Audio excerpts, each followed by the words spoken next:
Lord. దేవుని నామానికి స్తోత్రములు కలుగునుగాక. బాగున్నారా? ఈరోజు దేవుని వాక్యంలోనికి వెళ్దాం. ఈరోజు మనం దావీదును దేవుడు ఆశీర్వదించుట, నిబంధన ఆశీర్వాదం, దావీదు యొక్క నిబంధన ఆశీర్వాదం గురించి మనం మాట్లాడుకుందాం. ఎందుకని దేవుడు దావీదును అంతగా ఆశీర్వదించాడు? ఎందుకంటే దావీదు చిన్నప్పటి నుండి కూడా దేవుని యందు భయభక్తులు కలిగి, దేవుని ఎడల ఆరాధనా భావం కలిగి ఆరాధిస్తూ స్తుతిస్తూ ఆయన యందు భయభక్తులు కలిగి ఉండేవాడు. అంతేకాదు, దేవుడు ఏ పని చేసినా కూడా దేవుని యొద్ద విచారణ చేసి, ప్రభా నేను వెళ్ళనా యుద్ధానికి, లేకపోతే నేను ఆ పని చేయనా వద్దా అని దేవుని దగ్గర విచారించి దేవుని గైడెన్స్ తీసుకుని ప్రతి పని చేసేవాడు. దేవుని హృదయానుసారంగా నడిచిన వ్యక్తి అని దేవుడే సాక్ష్యం ఇచ్చారు. దేవుడు అతన్ని స్నేహితునిగా కూడా ఎంచుకున్నారు.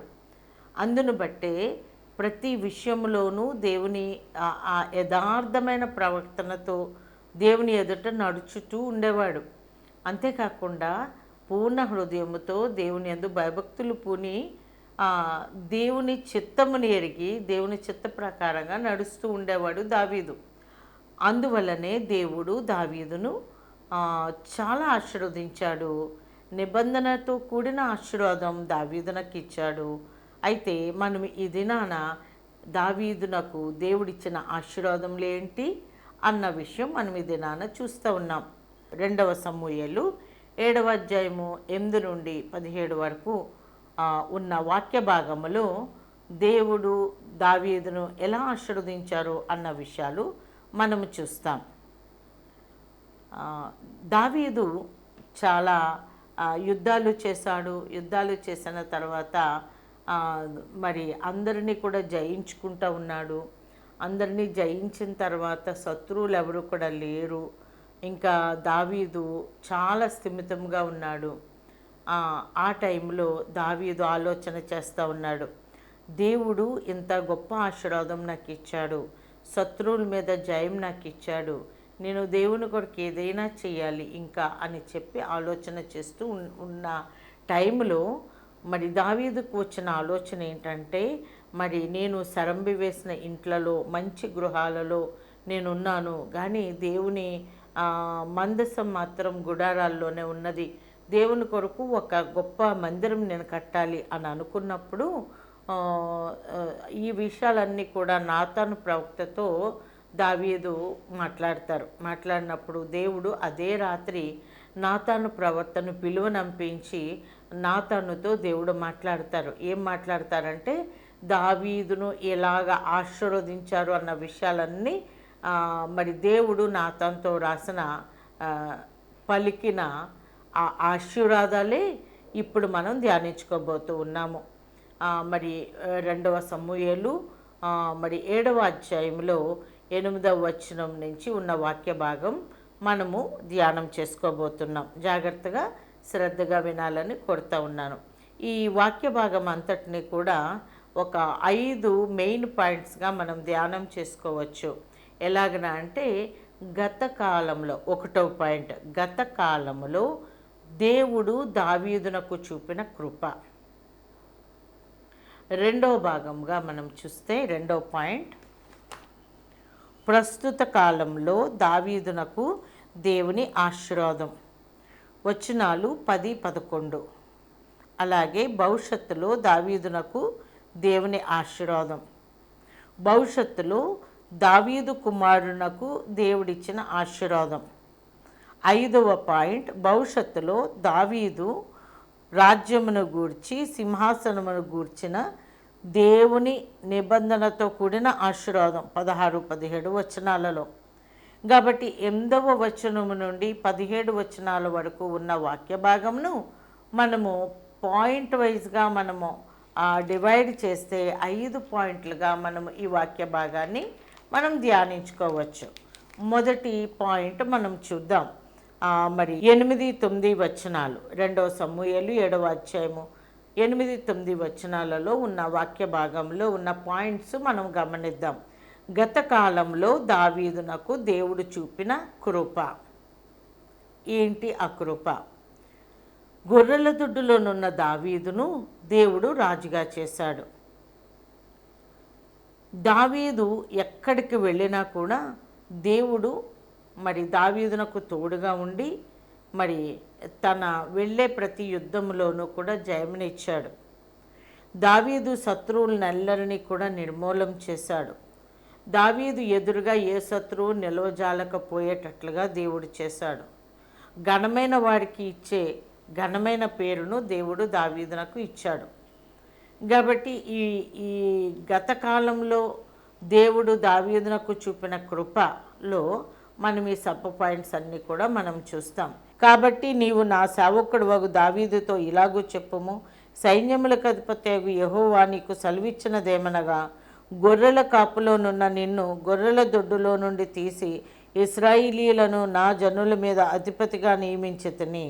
నీవు పోవు చోట నల్లను నీకు తోడుగా నుండి నీ శత్రువులందరినీ నీ ఎదుట నిలవకుండా నిర్మూలము చేసి లోకములోని గనులైన వారికి కలుగు పేరు నీకు కలుగజేసి ఉన్నాను. దేవుడు దావీదునకు ఎంత కృప చూపించాడు అని అంటే, దావీదు మరి తన తండ్రి యొక్క గొర్రెలను కాపలా కాస్తూ ఉండేవాడు. మరి వారి అన్నలందరూ కూడాను యుద్ధ సైన్యములో వాళ్ళు యుద్ధానికి వెళ్ళిపోతే మరి తండ్రి యొక్క గొర్రెలు దావీదు మరి కాపలా కాస్తూ ఉండేవాడు. దావీదు గొర్రెలను తీసుకుని మరి వాటిని మేపడానికి పచ్చిక ఎక్కడ ఉంటే అక్కడికి తీసుకుని వెళ్ళిపోతూ ఉండేవాడు. ఎక్కడ మరి వాటర్ దొరుకుతుందో వెతుక్కుంటూ వాటర్ ఉన్న చోటుకి తీసుకుని వెళ్ళి వాటర్ పెట్టేవాడు. మరి వాటితో పాటే పడుకునేవాడు, వాటితో పాటే ఉండేవాడు దావీదు. అయితే దావీదు ఆ గొర్రెలు కాసుకుంటా ఉన్న టైంలో మరి కన్నులెత్తి ఆకాశం వైపు చూసినప్పుడు అతనికి ఏం కనిపించదంటే దేవుని యొక్క సృష్టి. మరి కీర్తనలు 19వ అధ్యాయం మొదటి వచనములో మరి ఇలాగూ రాయబడి ఉంటుంది, ఆకాశము నీ మహిమను కనుపరచుచున్నది, అంతరిక్షము నీ ప్రభావము కనుపరచుచున్నది. మరి ఆకాశాన్ని చూసినప్పుడు, అంతరిక్షాన్ని చూసినప్పుడు దావీదుకి ఏం గుర్తొస్తుందంటే, అమ్మ బాబే దేవుని సృష్టి, ఇంత గొప్ప దేవుడు కదా, ఇంత గొప్ప సృష్టిని చేయడానికి. ఆకాశాన్ని చూస్తే ఈ ఆకాశం దేవుని మహిమపరిచినట్లుగా మనం చూస్తున్నాం. ఈ అంతరిక్షం దేవుని యొక్క ప్రభావంను తెలియచేస్తూ ఉన్నది, పగటికి పగలు బోధ చేస్తూ ఉంది, రాత్రికి రాత్రి దేవుని యొక్క జ్ఞానాన్ని తెలియచేస్తూ ఉన్నది అని చెప్పి ఎటు చూసినా కూడా దావీదు దేవుణ్ణి స్తుతిస్తూ ఉండేవాడు. తన మనసు ఎప్పుడు కూడా దేవుని ఎడల ఒక రెవరెన్స్, ఒక గౌరవ భావం కలిగి దేవుణ్ణి స్తుతిస్తూ ఉండేవాడు దావీదు. అంతేకాకుండా మరి ఆ గొర్రెలు కాసుకుంటా మేపుకుంటా వెళ్తూ ఉన్నప్పుడు మరి పారుతున్న నదుల్ని చూస్తూ ఉంటే, ఆ నది వైపు చూస్తూ ఉంటే దావీదుకి ఎలా కనిపించిందంటే, ఆ నదులన్నీ కూడి చప్పట్లు కొడుతున్నాయి అన్నట్టుగా అనిపించేది. వృక్షాలు చూసేవాడు, వృక్షాలు ఊగుతూ ఉంటే గాలికి ఇటు అటును ఇవి దేవుని స్తుతిస్తున్నాయి, దేవుని మహిమపరుస్తున్నాయి.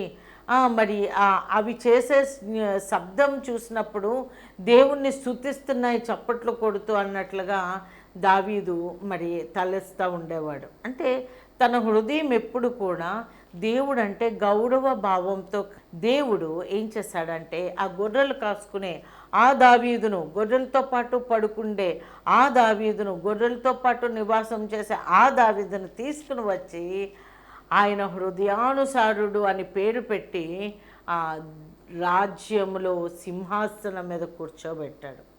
తన ప్రజలైన ఇశ్రాయేలీని ఏలడానికి, అధిపతిగా చేయడానికి దేవుడు సింహాసనం ఎక్కించి రాజుగా చేశాడు. దేవునికి స్తోత్రం, హల్లెలూయా. దావీదు ఎక్కడికి వెళితే అక్కడ, ఏ యుద్ధానికి వెళితే అక్కడ దావీదుతో కూడా తన సన్నిధి ఉండేది. దావీదు పోయే చోటునల్లా కూడా దేవుడు కూడా వెళ్ళేవాడు. దావీదుకు తోడుగా ఉండి దావీదు యుద్ధాలన్నిట్లోనూ విజయం ఇచ్చేవాడు. మరి దావీదుకి ఎవ్వరు కూడా శత్రువులు లేకుండా శత్రువులందరినీ నిర్మూలం చేశాడు దేవుడు. లోకములోని గనులైన వారికి కలుగు పేరు దేవుడు దావీదునకు కలిగజేశాడు. గొప్ప పేరుని ఇచ్చాడు దావీదుకి. ఎందుకంటే దేవుని వాక్యం సెలవిస్తూ ఉంది కదా, నన్ను గనపరచు వారిని గనపరుస్తాను అని. దావీదు ఎప్పుడూ దేవుని గనపరుస్తూ ఉండేవాడు. అందుకనే దేవుడు ఏం చేశాడంటే దావీదును గనులైన వాడికి ఇచ్చే పేరుని ఇచ్చాడు. దేవునికి స్తోత్రం, హల్లెలూయా. రెండో పాయింట్ మనం చూద్దామండి. రెండో పాయింట్లో ఏముంది? ప్రస్తుత కాలంలో దావీదునకు దేవుని ఆశీర్వాదం. 10-11 వచనాలు. 10-11 వచనాలలో ఇప్పుడు ఎట్ ప్రజెంట్ దావీదునకు దేవుడు ఇచ్చిన ఆశీర్వాదం ఏంటి ఆ టైంలో అని చెప్పి చూస్తే 10-11 వచనాలు. మరియు ఇశ్రాయేలీలను నా జనులు ఇకను కదిలింపబడకుండా తన స్వస్థలమందు నివసించినట్లు దాని యందు వారిని నాటి, పూర్వం ఇశ్రాయేలీలను నా జనుల మీద నేను న్యాయాధిపతులు నియమించిన తరువాత జరుగుచూ వచ్చినట్లు దుర్బుద్ధి గల జనులు ఇకను వారిని కష్టపెట్టక ఉండునట్లుగా చేసి నీ శత్రువుల మీద నీకు జయమిచ్చి నీకు నెమ్మది కలుగజేసి ఉన్నాను. మరియు యెహోవానగు నేను నీకు తెలియజేయనదేమనగా. ఓకే, మనం ఇంతవరకు చూద్దాం. మరి దేవుడు ఏమంటున్నాడంటే, నేను నీకు నీవు ఏలే ఇశ్రాయేలీల్ని ఇంకా ఇటు అటు కదిలించకుండా వారిని స్థిరపరుస్తాను, వారిని దేశంలో స్థిరముగా ఉండేటట్లుగా నాటుతాను, వారికి ఇక యుద్ధ భయం లేకుండా నేను చేస్తాను.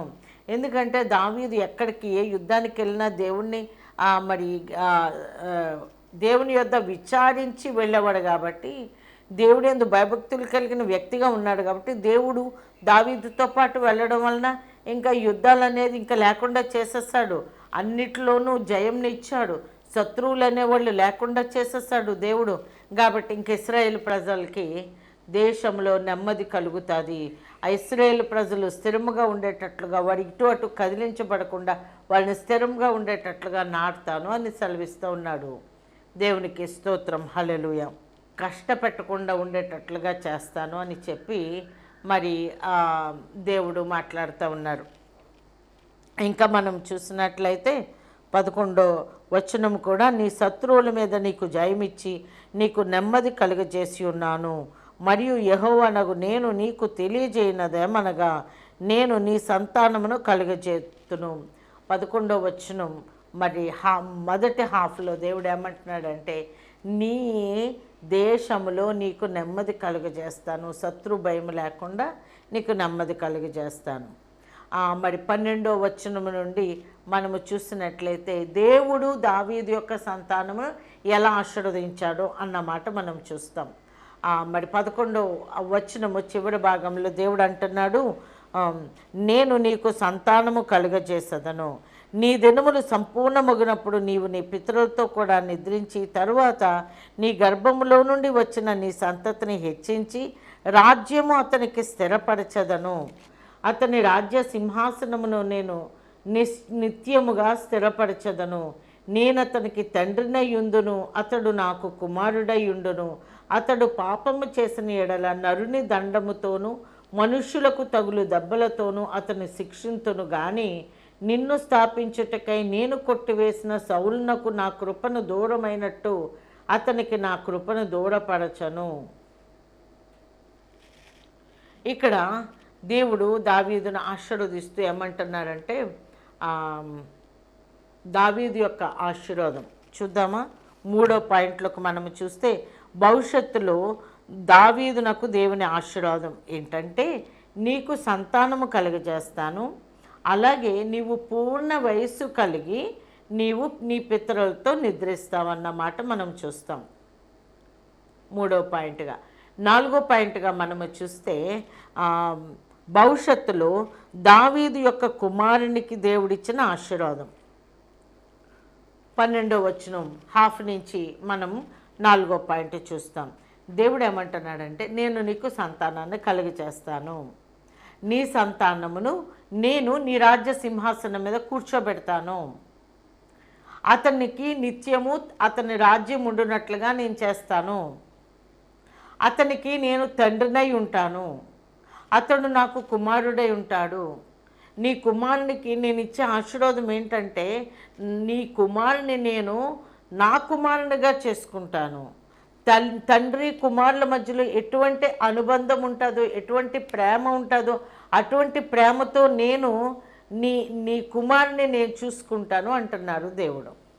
తండ్రి కుమారుల మధ్యలో ఉండే ఆ యొక్క రిలేషన్షిప్ నేను నీ కుమారునితో నేను చేసుకుంటాను, నీ కుమారునికి నేను తండ్రిగా ఉంటాను, అతడు నాకు కుమారుడుగా ఉంటాడు. ఒకవేళ నీ కుమారుడు ఏదైనా తప్పు చేస్తే నేను అతనికి మామూలుగా శిక్షనిస్తాను, ఒక నరుల దండముతో దండిస్తాను, శిక్షిస్తాను, కానీ నా కృపను మాత్రం దూరం చేయను. ఇదిగో నువ్వు రాజుగా ఉండడానికి సౌలుకి నా కృప లేకుండా అతనికి నా కృపను దూరం చేశాను, అతన్ని కొట్టివేశాను, అతన్ని దూరపరిచాను. అలాగ మాత్రం నీ కుమారుని ఎడల నేను చెయ్యను, నీ కుమారునికి నా కృపను దూరం చెయ్యను, నీ కుమారుని సింహాసనం నిత్యముగా ఉండేటట్లుగా నేను ఆశీర్వదిస్తాను అంటున్నాడు. అంతేకాదు నీ కుమారుడు నా నామ ఘనతకు ఒక మందిరం కడతాడు. నువ్వు ఆలోచిస్తున్నావే మందిరం కడదామని, నేను వద్దు అని చెప్తున్నాను కదా, నువ్వు నీ కుమారుడు నా కొరకు, నా నామ ఘనత కొరకు ఒక మందిరాన్ని కడతాడు. దావీదు దేవుని యందు భయభక్తులు కలిగి ఉండుటను బట్టి దావీదుకు మాత్రమే ఆశీర్వాదం కాదు, కానీ దావీదు యొక్క దేశంలో ఉన్న ఇశ్రాయేలు ప్రజలు స్థిరపరుస్తానంటున్నారు. దావీదు యొక్క చివరి దినాలు కూడా మరి నెమ్మది కలిగి, పూర్ణ వయస్సు కలిగి, నిండు ముసలితనంలో నువ్వు నీ పితరులతో నిద్రిస్తావు అంటున్నారు. తర్వాత నీ కుమారునికి నేను ఆశీర్వదిస్తాను అంటున్నారు. ఎలాగ, ఎంత మంచి ఆశీర్వాదం అండి. మన పిల్లలకి మనం ఆశీర్వాద కారణంగా ఉండాలి అని అంటే మనం ఎలా జీవించాలో ఈ యొక్క దావీదును బట్టి, దావీదునకు దేవుడు ఇచ్చిన ఆశీర్వాదాన్ని బట్టి మనకు అర్థమవుతూ ఉంది.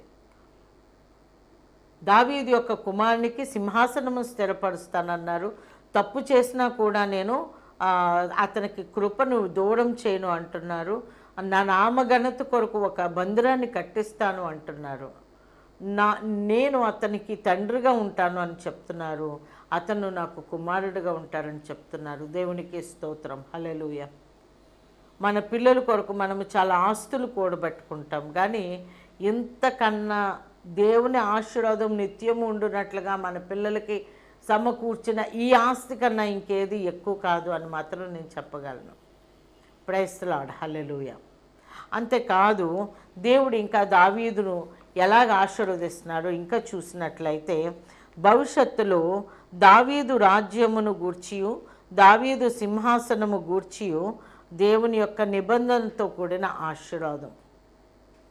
ఇంకా ఫైనల్గా దేవుడు ఏం చెప్తున్నాడంటే దావీదునకు ఇదిగో శాశ్వత కాలముగా ఉండునట్లుగా అలాంటి ఆశీర్వాదం నేను ఇస్తున్నాను సుమా. ఆ చివరి 5వ పాయింట్ ఏంటో తెలుసా అండి? భవిష్యత్తులో దావీదు యొక్క రాజ్యమును గూర్చియు దావీదు సింహాసనము గూర్చియు దేవుని నిబంధనతో కూడిన ఆశీర్వాదం. ఏంటి అదంటే, దావీదునకు దేవుడు ఎలా ఆశీర్వదిస్తున్నాడంటే, నీ సంతానము నిత్యముగా ఉండునట్లుగా నేను ఆశీర్వదిస్తానంటున్నాడు. Praise the lord. అలాగే నీ రాజ్యము శాశ్వత కాలం ఉండునట్లుగా నేను ఆశీర్వదిస్తాను. మరి ఇంకా చెప్తే నీ సింహాసనమును నిత్యముగా నేను స్థిరపరుస్తాను అని చెప్పి దేవుడు ఆశీర్వాదం పలుకుతూ ఉన్నాడు దావీదుతో. నిజానికి ఈ దావీదు యొక్క సంతానము నిత్యము ఉండునట్లుగా చేస్తానన్న వాగ్దానము కానీ, దావీదు యొక్క రాజ్యము శాశ్వత కాలం ఉండునట్లుగా చేస్తానన్న వాగ్దానము కానీ, దావీదు యొక్క సింహాసనము శాశ్వత కాలం ఉండునట్లుగా నీ సింహాసనమును ఆశీర్వదిస్తానని చెప్పిన ఆశీర్వాదం ఏంటో తెలుసా అండి? యేసుక్రీస్తు ప్రభువారు దావీదు వంశంలో నుండి వచ్చి ఆ సంతానము నిత్యము ఉండినట్లుగా చేస్తానన్నది. ఆయన రాజులకు రాజుగా, ప్రభులకు ప్రభుడుగా ఉండి దావీదు సంతానముగా, దావీదు కుమారుడుగా పిలువబడి మరి ఆ సింహాసనమును అధిష్ఠించి ఆ సింహాసనము నిత్యము ఉండునట్లుగా చేస్తానన్నది దేవుడు మాట్లాడుతూ ఉన్నారు. ఆ రాజ్యము శాశ్వత కాలం ఉంటుంది, ఆ సింహాసనము శాశ్వత కాలం ఉంటుంది. అది ఏ రీతిగానంటే, నిజంగా దావీదు తర్వాత సొలొమోను తర్వాత సొలొమోను కుమారుడైన రెహబాము తర్వాత కంటిన్యూ అయిందా డిసెండెంట్స్ అనంటే, రెహబాము టైంలో ఏమైంది? రాజ్యము రెండుగా విడిపోయింది. విభజించబడిపోయింది. దాని తర్వాత కొంతకాలము రాజులు పరిపాలించారు, కానీ ఏమైంది దాని తర్వాత అంటే ఇశ్రాయేలు ప్రజలు, యూదా ప్రజలందరూ కూడా మరి విగ్రహారాధన చేయటను బట్టి వారు చెరగొనిపోయారు. కాబట్టి ఇంకా రాజ్యం తర్వాత లేదు. దేవుడు దేనిని గురించి తెలియచేస్తున్నారు, దావీదు నాకు ఈ చివరి ఆశీర్వాదం, నీ సంతానము శాశ్వతముగా ఉంటుందని కానీ, నీ రాజ్యము శాశ్వతముగా ఉంటుందని కానీ, నీ సింహాసనము శాశ్వతంగా ఉంటుందని కానీ, దేనిని గురించి?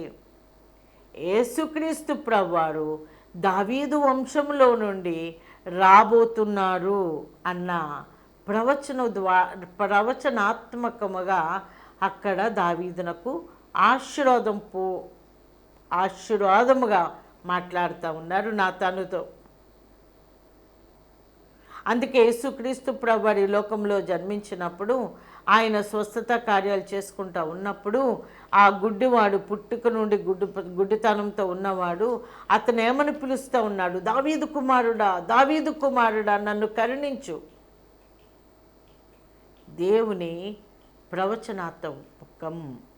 దావీదును దేవుడు ఎంతగా ప్రేమించాడు అనంటే, ఆ దావీదు కుమారుడిగా లోక రక్షకుడైన యేసుక్రీస్తు ప్రభువారు పిలువబడడం ఎంత ఆశీర్వాదం అది. అంతేకాకుండా రాజులకు రాజుగా, ప్రభులకు ప్రభుడుగా దేవుడు త్వరలో రాబోతూ ఉన్నారు. ఆయన శాశ్వత కాలం రాజ్యం చేస్తారు. ఆ రాజ్యం ఎలాగ చేస్తున్నారంటే, దావీదు సంతానముగా ఆ సింహాసనం నిత్యము ఉండునట్లుగా ఆశీర్వాదం అంటే అదే దేవుడు తెలియచేసింది. ఆయన రాజ్యం, దేవుని రాజ్యం శాశ్వత కాలం ఉంటుంది. దావీదు కుమారుడిగా పుట్టిన ఆ యేసుక్రీస్తు ప్రభువారి యొక్క రాజ్యమును గురించి అక్కడ ఆశీర్వాదం పలికించబడింది. దేవునికి స్తోత్రం, హల్లెలూయా. నిజముగా దావీదు ఎంత ధన్యుడు. నిజముగా దావీదుకున్న ఆశీర్వాదం, దావీదు చూపించిన యథార్థమైన ప్రవర్తన, దావీదు చూపిన మరి దేవుడంటే గౌరవప్రదమైన ఆలోచన, ఇవన్నీ కూడా దావీదు యొక్క ఆశీర్వాదాలకు కారణంగా ఉన్నాయి. మనం ఈ దినాన ఇటువంటి ఆశీర్వాదాలు నాకు కావాలి, నా బిడ్డలు దేవుని ఆశీర్వాదం పొందుకోవాలి. ఒకవేళ నా బిడ్డలు కుడికి కానీ ఎడమకు కానీ తొలగిపోయినా కూడా దేవుని ఆశీర్వాదం ఉండాలి, దేవుని కృప నుండి నా బిడ్డలు తొలగిపోకూడదు అని అంటే, ఇప్పుడు నువ్వు చేయాల్సింది ఏంటో దేవుడు నీకు స్పష్టంగా మాట్లాడుతూ ఉన్నాడు. కావాలా వద్దా చెప్పండి? ఆశీర్వాదం నీ మట్టుకు నీకే కాదు, నీ డిసెండెంట్స్కి కూడా దేవుని ఆశీర్వాదం ఉంటుంది. నీ పిల్లలకు కూడా దేవుని ఆశీర్వాదం ఉంటుంది. నీవు దేవుని యందు భయభక్తులు కలిగి జీవిస్తే నీ కన్నులారా నువ్వు చూస్తావు నీ పిల్లల ఆశీర్వాదం, నీ పిల్లల ఆశీర్వాదం. దేవునికి స్తోత్రం, హల్లెలూయా. చూడండి, దావీదు మొదటగా యథార్థమైన ప్రవర్తన కలిగి ఉండేవాడు, దేవుని యందు భయభక్తులు కలిగి ఉండేవాడు. దాని తర్వాత దేవుడు అంటే గౌరవప్రదమైన ఆరాధకుడుగా ఉన్నాడు.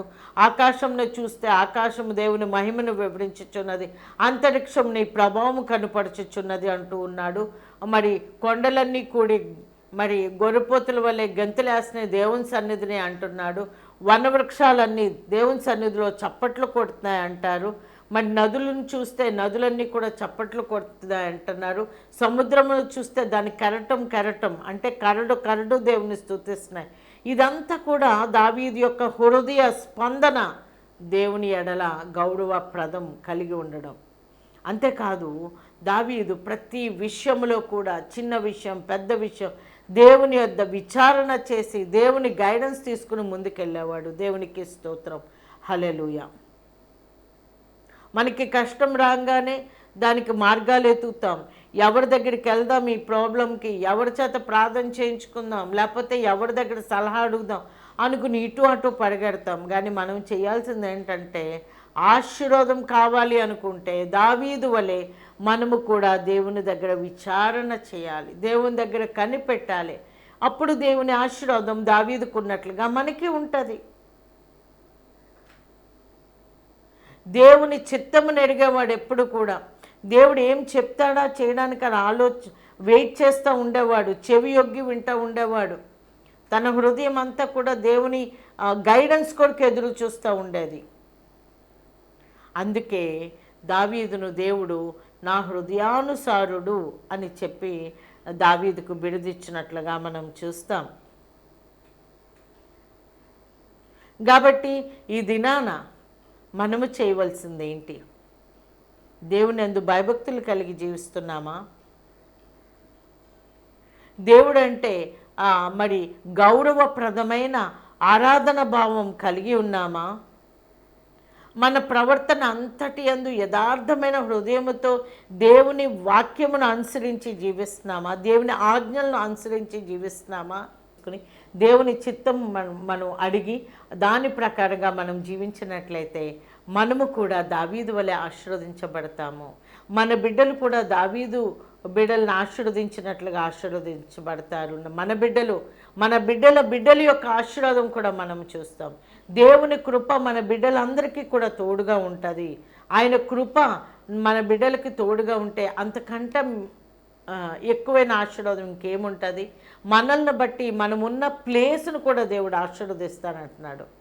కాబట్టి దావీదు దేవుడికి తోడుగా ఉన్నట్లుగా మనకి మన బిడ్డలకి దేవుడు తోడుగా ఉండడానికి మనం ఇప్పుడు చేయాల్సింది ఆయన యందు భయభక్తులు కలిగి ఉందాం, దేవుని వాక్య ప్రకారంగా జీవిద్దాం, యథార్థమైన హృదయముతో ఆయన్ని అనుసరిద్దాము. ఆయన చిత్తాన్ని గ్రహించడానికి ప్రతి విషయమును దేవుని సన్నిధానంలో ప్రార్థన విజ్ఞాపనల ద్వారా తీసుకెళ్దాము. ఆయన చిత్తము నెరుగుదాము. ఆయన చిత్తము తెలుసుకునే ఆత్మీయ స్పిరిచువల్ రెల్మ్లో మనం ఉందాము. ఆయన గైడెన్స్ ప్రకారంగా మనం జీవిద్దాము.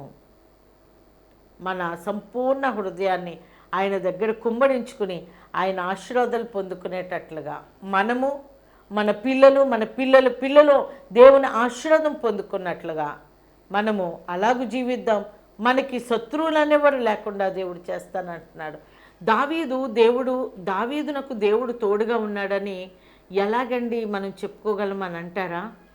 చూడండి, గొర్రెలు కాసుకుంటూ ఉన్నప్పుడు ఎలుగుబంట్లు సింహాలు వచ్చినప్పుడు వాటి మీద పడి వాటిని చంపేశాడు. గొల్యాతును ఒకే ఒక్క వెడిసెల రాయితో కొట్టి చంపేశాడు. కాబట్టి అలాగే మన మీదకి ఏ ఆపద వచ్చినా, ఏ విరోధమైనది వచ్చినా దేవుడు మనకు తోడుగా ఉంటే మనం అంత గొప్ప జయాన్ని పొందుకోగలం. కాబట్టి మనము దేవుని యందు భయభక్తులు కలిగి ఉందాం, ఆయన వాక్య ప్రకారంగా జీవిద్దాం, యథార్థమైన హృదయంతో ఆయన అనుసరిద్దాం. అలాగూ చేయలాగున్న దేవుడు తన కృపను మనకి చూపించునుగాక. ఆమేన్.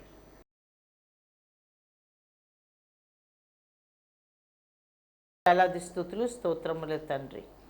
యేసయ్యా, దావీదును నువ్వు ఎంతగానో ఆశీర్వదించావు. అటువంటి ఆశీర్వాదం మేము కూడా పొందుకునేలాగా కృప చూపించండి. దావీదు నిన్ను పూర్ణ హృదయంతో అనుసరించాడు.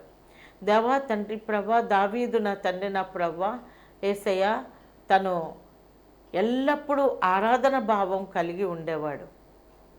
యేసయ్యా, దావీదు నా తండ్రి నా ప్రభా ప్రతి చిన్న విషయంలోనూ కూడా నిన్ను సలహా అడిగేవాడు, నీ గైడెన్స్ తీసుకునేవాడు. అతనికి తోడుగా ఉండి ఎల్లవేళలా నువ్వు అతనికి జయమిస్తూనే ఉన్నావు ప్రభా. తన పిల్లల్ని కూడా ఆశీర్వదించావు. లోకరక్షకుడైన నీవు దావీదు సంతానములో నుండి రావడానికి దావీదుని ఏర్పాటు చేసుకున్నావు ప్రభా. మేము కూడా నీ ఆశీర్వాదాలన్నీ పొందుకునేలాగా దావీదు వలె నిన్ను అనుసరించి భయభక్తులు కలిగి ప్రభా యేసయ్యా, ఈ ప్రతి విషయంలోనూ కూడా నీ గైడెన్స్ తీసుకుని ముందుకు నడుచులాన కృప చూపమని నజరేయుడైన శక్తి కలిగిన యేసయ్య అతి పరిశుద్ధమైన నామంలో ఈ ప్రార్థన అడిగి వేడుకుంటున్నాం తండ్రి. ఆమేన్. God bless you. Praise lord.